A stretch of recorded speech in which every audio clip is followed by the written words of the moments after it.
Wara diversi xhur it-triq tal-Għadira għadha nofsa maqluha u jidher ċar li qatt fadal ftit mhux ħażin biex din tinfetaħ.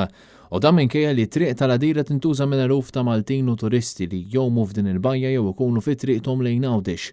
Dan in-nuqqas ta' pjanar żgur li xi darba kien se jispiċċa jwassal għal konġestjoni kbira ta' traffiku u dan il-jum wasal fl-ewwel weekend li fih it-temp kien wieħed aktar sabiħ mis-soltu. Fil-fatt, matul il-jum tal-ħadd fi triq il-Marfa u triq l-Armiere fil-Mellieħa, it-traffiku kien imwaħħal prattikament matul il-ġurnata kollha, b'ħud jippubblikaw ritratti u filmati fuq il-medja soċjali. Kienu bosta dawk li esprimew il-frustrazzjoni tagħhom dwar din is-sitwazzjoni li qed tasal minħabba li l-Gvern qed jibqa' jkaxkar saqajh fuq ix-xogħlijiet li suppost ilhom li saru.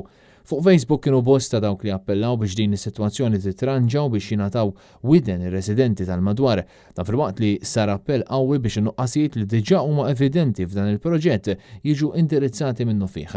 Mill-elezzjoni ġenerali għadda aktar minn xahar u nofs, iżda il-Ministru Aron Farrugia f'kummenti li tali l-ġurnalisti fl-aħħar jiem ikkonferma li m'għandux idea meta din it-triq se titlesta jew jekk hux se naraw xi progress għas-sajf. Timelines ovvjament għandna ħafna toroq x'isiru, ovvjament il-Gvern għandu wkoll targets ċari, deadlines ċari għal kull triq, ikolli ċans li nibatlek l-informazzjoni kif mitlu. Għandek imma idea ġuri.